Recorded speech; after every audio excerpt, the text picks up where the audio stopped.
بسم الله الرحمن الرحيم. السلام عليكم. نواصل المراجعة العامة لوحدة دور البروتين في الدفاع العضوية لتلاميذ سواء شعبة العلوم التجريبية ولا الرياضيات يقدروا يتابعوا معنا. قصة المناعة كامل أو الوحدة كامل تاع هذه اللي هي أطول وحدة قريناها هي نقدر نلخصوها في هذا العرض. انه عندنا في المناعه الشيء اللي ركزوا عليه هو البروتين او مجموعه البروتينات اللي قريناهم كامل كيف تلعب دورها في المحافظه على سلامه العضويه. واش نعرفوا على العضويه؟ انا نعرف العضويه هي مجموعه من الخلايا. ندي مثال هذا الاطار المحدد باللون الاحمر وهذا الاطار المحدد باللون الاحمر. اذا كل الخلايا نعرفوها باللي عندها دور في حياتها انها تنشط ومجموعه في ضمن نسيج معين لكي تقوم بوظيفه معينه. الان شكون اللي يحرص هذه الخلايا ويخليها دائما تحافظ على الوظيفه تاعها؟ طبعا هي الخلايا المناعيه التي تنتمي الى نفس الذات. يسمى احنا رايحين نواجهوا الذات مع اللاذات. نعتبروا هذه عضويه، مثلا عضويه شخص معين. اذا رايحان تكون عنده خلايا عاديه وعنده خلايا تنتمي إلى الجهاز المناعي. احنا كامل في الوحدة نقرأ يا إما خلية مناعية، يا إما خلية ذات عادية، يا إما كرية دم حمراء. مثلا الشخص هذا الذات تاعو عبارة عن خلية تحمل هذه الجزيئة، الغشاء تاعها يحمل هذه الجزيئة، وكرية دم حمراء غشائها يحمل هذه الجزيئة، وعنده خلايا مناعية أيضا تحمل الجزيئة هذه اللي هي تماثل الجزيئة اللي تحملها الخلية هذه، وكاين خلايا مناعية اللي تحمل جزيئة أخرى. هذا بالنسبة للخلايا التي تحتوي على نواة. إذا الجزيئة هذه ماذا تمثل؟ إذا سميناها خلال الدروس بجزيئة HLA1 عند الإنسان طبعا، أو جزيئة بصفة عامة CMH اللي هو معقد التوافق النسيجي العام. طيب الآن الجزيئة الثانية اللي هي جزيئة السيراماش 2 واللي احنا قلنا تميز فقط الخلايا الماكروفاج أو البالعات الكبيرة والخلايا البي. طيب الخلايا التي 8 و التي 4 هي خلايا تنتمي للذات، وبالتالي حتكون عندها نفس جزيئة السيراماش اللي موجودة عند جميع الخلايا الأخرى، فلذلك نقول هذه كامل ذات وحدة. عندنا كريات الدم الحمراء هي خلايا عديمة النواة، وبالتالي مش راح تحمل نفس الجزيئات اللي موجودة عند الخلايا العادية ذات النواة. وهنا ندخلوا في نظام آخر اللي هو نظام ABO ونظام الريزيس. إذا فالجهاز المناعي ما هو دوره في هذه الوحدة اللي راح نقراوها؟ أنه هذه الخلايا يدافعوا على هذه الخلايا. إذا مين يدافعوا عليها؟ يدافعوا عليها من الأجسام الغريبة اللي ممكن تدخل إلى العضوية بهدف أنها تتطفل وتستغل هذه الخلايا في كموطن لأن تتكاثر داخلها. هذه النقطة الأولى. ثانيا هناك خلايا أخرى تدخل إلى العضوية ولا تدخل إلى الخلايا، وإنما تتكاثر في الوسط البين خلوي يعني خارج الخلايا، ومع ذلك فهي تفرز سموم. هذه السموم من شأنها أنها تحدث خلل في عمل هذا الخلايا. ثم الذات الواحدة عندها خلايا مناعية دائما تراقب هذه الأنسجة إن كانت سليمة أو لا، وتدافع عنها ضد أي جسم غريب دخل العضوية، سواء من أجل أن يتكاثر داخل الخلايا أو يتكاثر خارج الخلايا ويفرز السموم. طبعا كريات الدم الحمراء هنا تخلق أيضا ميزة للذات.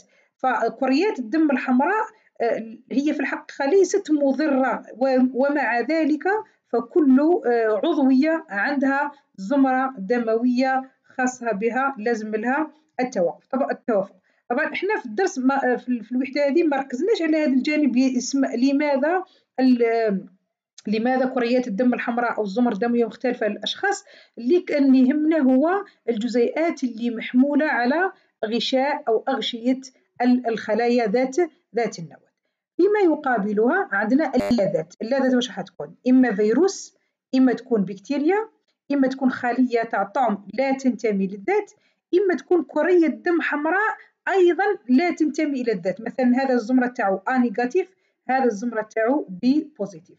فإذا قارنت الذات الآن مع اللاذات، وش هو الشيء اللي راه يختلف؟ يعني على أي أساس نحدد الذات ولا ذات، إذا على أساس الجزيئات اللي راهي محمولة على الأغشية. لذلك أول درس حنا قريناه في الدروس هذه أن الغشاء الهيولي للخلايا يلعب دور كبير في التعرف على اللاذات. فبمجرد ما يدخل الفيروس هذا أو البكتيريا هذه أو خلية الطعم هذه أو كريات الدم الحمراء هذه، الخلايا المناعية تقدر تميزها وتعرفها باللي ما تنتميش للذات وتهاجمها وتقصي عليها.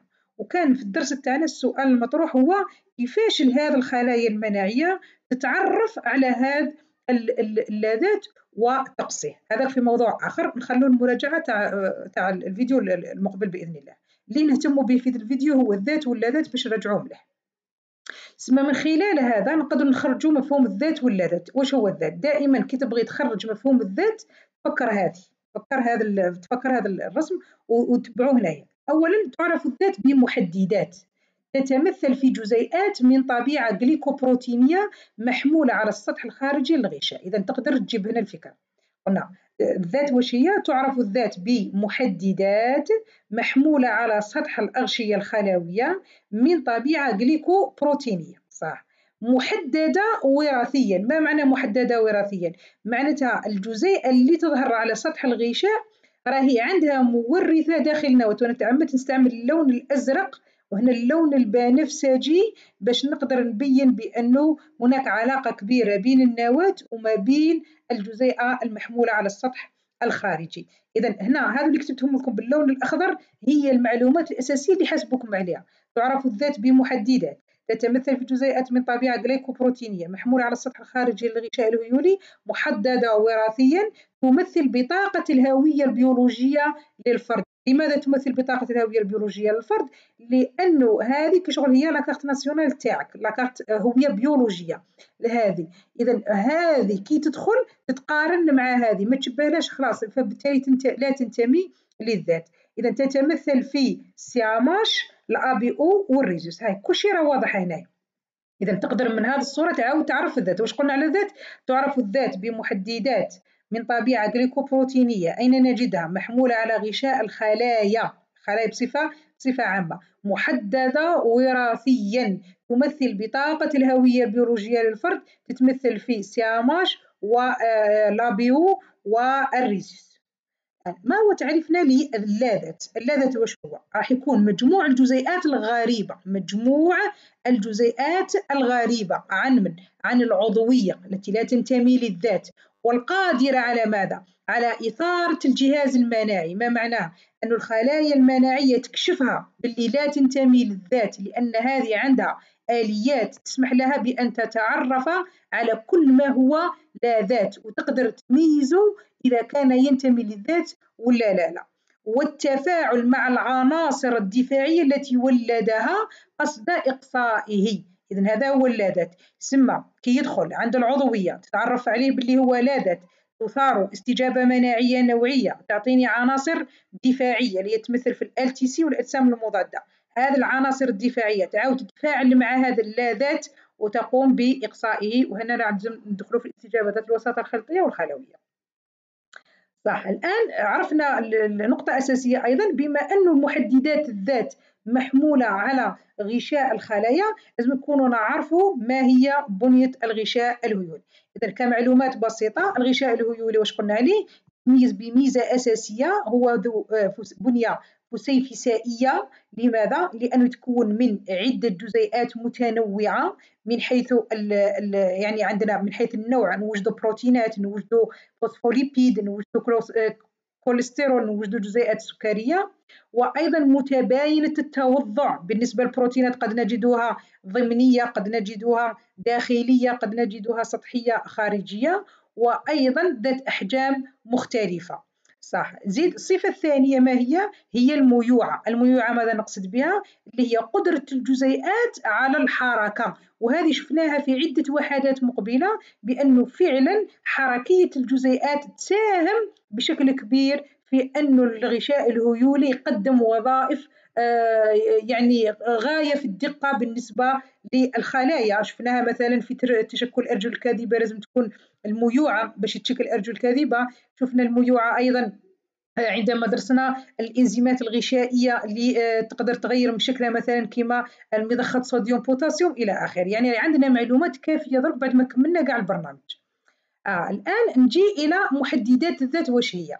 ندو المحددات اللي موجودة على أغشية قلنا الخلايا المنوة. ما هي المعلومات الأساسية اللي هي تتعلق بالسي ام اش أو الاتش ال ار؟ واش هو الاتش ال ار؟ هو معقد التوافق النسيجي العام أو السي ام اش لجزيئات جليكوبروتينية محددة وراثيا تمثل بطاقة الهوية البيولوجية للفرد، اسمها غير من تعريف الذات وجبدناها. إذا ما هو الشيء اللي يميز السي ام اش؟ أنه لكل فرد تركيبة أليلية خاصة ما عدا التوأم الحقيقي اللذان يتطابق بطاقتهما هويتهما البيولوجية. ما معنى لكل فرد تركيبة آليلية خاصة؟ لأنه احنا من قبل قلنا باللي السامش محدد وراثيا، وبالتالي المورثات، مجموعة المورثات اللي تشرف على تركيب السامش اللي عند الأفراد مستحيل نصيبه متطابق بين جميع المورثات إلا عند التوأم الحقيقي. يا رب يكون مورثة واحدة آليل واحد مختلف، إذا فنقدر نقول باللي هذاك الفرد لا ينتمي أو ليس من الخلايا ولا تنتمي للفرد الأول.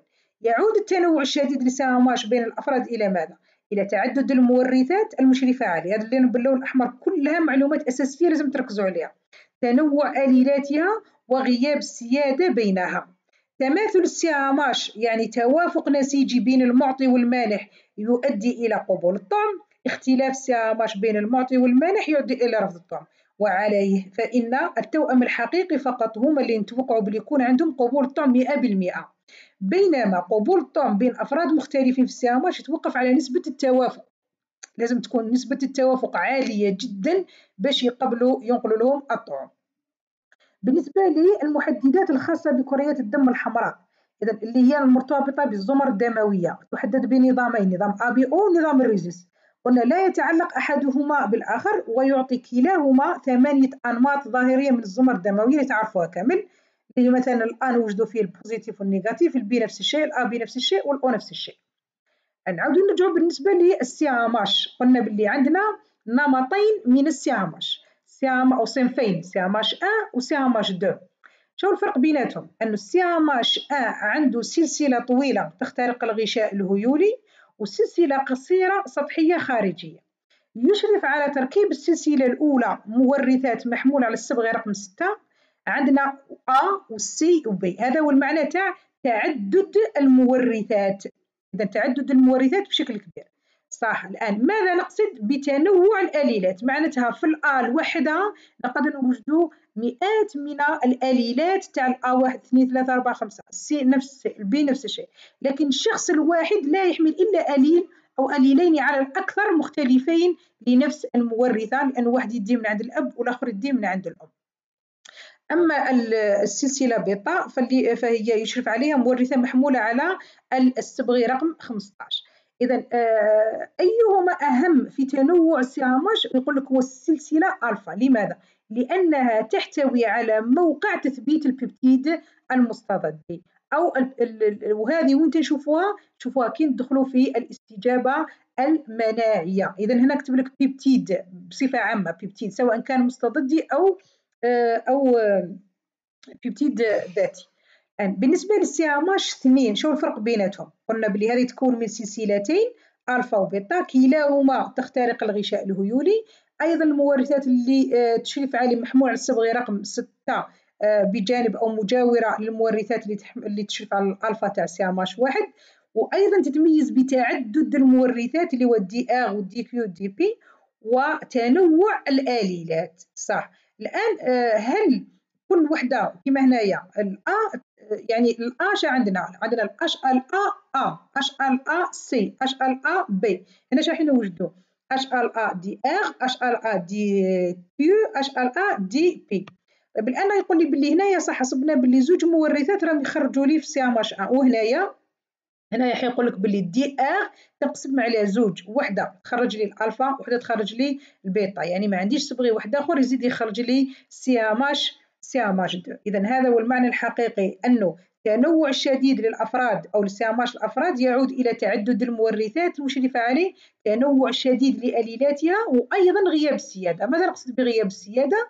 أنه الابن عندما يرث الصبغة رقم 6 من عند الأم والصبغة رقم 6 من عند الأب، ويكون الآليلين لنفس المورثة مختلفان أو الآليلان لنفس المورثة مختلفين، إذا هنا ما كانش واحد يغلب على واحد، إذا فنقول عليهم غياب السيادة. لذلك راح يخرج لي سياماش للأليل الأول وسياماش ولا أش ال للأليل الثاني، وهذا اللي يرفع من شدة تنوع التراكيب الأليلية بين الأفراد في العالم على مستوى المعمورة، إلا أنه التوأم الحقيقي يكون عندهم نفس التركيبة الأليلية لأنهم جو من بيضة ملقحة واحدة. إذا بالنسبة للمؤشرات الزمر الدموية في نظام الABO، إذا كريات الدم الحمراء تحمل جزيئة بروتينية على سطح غشائها وفوقها جزيئة سكرية. إذا بالنسبة لنظام الزمر الدموية في نظام الABO الأمر يختلف عن الساماش، لأن الساماش الجزء اللي كان متنوع هو الجزء البروتيني هذا، خصوصا هذه ما تكلمتش عليها، أنه السلسلتين ألفا وبيتا يشتركان مع بعض باش يشكلوا لي موقع البيبتيد، ماشي كيما اللي عند الساماش. إذا المهم أنه الجزء البروتيني هو اللي يسبب لنا التنوع. لذلك إذا كان مثلا شخص بهذا الساماش خلايا تاعو دخلت عند شخص آخر، إذا راح ترفض هذه الخلايا لأنه راح يتعرفوا على الاختلاف في تتابع الأحماض الأمينية. بالنسبة لنظام الأبيو الأمر مختلف، لأنه من يحدد نوع الزمرة هو الجزيئة السكرية وليس الجزيئة البروتينية، يعني ما عندناش اختلاف في البروتين، يكون اختلاف في الجزيئة السكرية، وبالضبط وين؟ في النهاية السكرية، هذه اللي تحدد لنا الغرابة. مثلا الجزيئة اللي مثلتها هنايا تمثل لنا المستضد أ. يعني كيفاش نديرو نبدلوا بقية المستضدات؟ واش عندنا؟ عندنا مثلا الزمرة أ اللي يكون عندها المستضد أ فقط، الزمرة بي واش راح يكون عندها؟ راح يكون عندها مستضد آخر نسموه البي. كنا نقارنوا بين المستضد بي والمستضد أ، واش نصيبوا الفرق؟ نصيبوا الفرق في النهاية السكرية. إذا عند الأ تكون ان اسيتيل غالاكتو امين، وعند البي تكون غالاكتوز. يعني وين نقول الشخص عنده الزمرة A B لازم يكون عنده المستضد A، ونزيدو نرسموا واحد آخر كيما هو تاع البي، يختلفوا فقط في النهاية السكري. ما نقدروش نجيبوا الزمرة A B ونلصقوا فيها في نفس المستضد، لازم المستضد A وحده والمستضد B وحده. نروحوا للزمرة O. إذا ما هو مميز الزمرة O؟ أنه هذه النهاية السكرية مكاش، وبالتالي راح يكون عندها الجزء السكري القاعدي فقط. بما أن الجزء السكري القاعدي فقط مشترك عند الزمرة أو الزمرة بي، إذا هذا يعتبر مهمل بالنسبة للزمرة أو، لذلك ما نديرولهاش محدد. إذا فنقول باللي عندنا 4 أنواع من الزمر الدموية في نظام الأبيو. يعني كيف يتحكم التوريث والمورثات في إخراج نظام الزمر الدموي؟ إذا هنا يتحكم فيها صبغيان، الصبغة رقم 19 والصبغة رقم 9.